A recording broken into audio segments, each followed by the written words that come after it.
আজকে মধ্যমগ্রামে ভাসুরজির ছেলের জন্মদিন।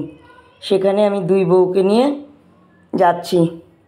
যেতে যেতে বারাসাতে মৌচাকে নামলাম। ওখানকার চা বলে খুব ভালো খেতে। নামার পরে বৌমারা দুধ চাই নিল, আমি লিকার চা খেলাম। আমি চায়ের কিছু ভালো মন্দ বুঝতে পারলাম না, লিকার বলে ফ্লেভারের পাতাটা ভালো ছিল না। ওরা বলল দুধ চাটা ভালো খেতে।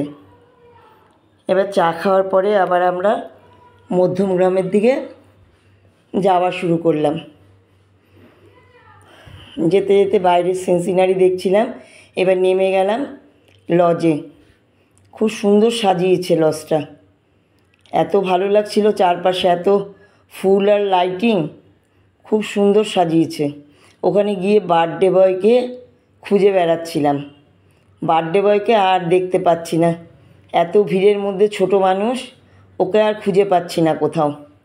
তো এদিক ওদিক দেখছি, চারপাশটা এত ভালো লাগছে দেখতে, দেখে ওপরে গেছিলাম খোঁজ করতে।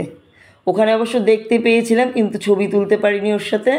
এবার আবার নিচে নেমে আসছি স্টার্টারের জায়গায় যাচ্ছি। স্টার্টারে অনেক কিছুই করেছিল ওরা। ওখানে গিয়ে আমি যদিও খাই না কিছু, তবুও অল্প অল্প সব জিনিসই একটু বউদের সঙ্গে টেস্ট করলাম। এবার কার্টুন দুটোর কাছে গেলাম যে ছবি তুলবো বলে। কার্টুনটা তো স্ট্যাচু হয়ে রয়েছে, আমি আর আমার ভাসুরজি গেছি। আমি বললাম তোমরা একটু নাচ করো, অমনি ওরা নাচ শুরু করলো। ভালো লাগছিল, বাচ্চারা খুব আনন্দ পাচ্ছিল কার্টুন দেখে। আবার চলে গেলাম স্টার্টারের কাউন্টারে। এত কিছু স্টার্টার করেছিল, যদিও আমি খাই না, কিন্তু আমার ভালো লাগছিল ঘুরে ঘুরে দেখতে।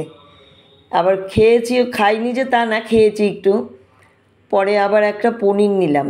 পনির তো এমনই এক জিনিস, তার স্বাদ একই রকম থাকে, উনি কোনোভাবেই আর পরিবর্তন হয় না।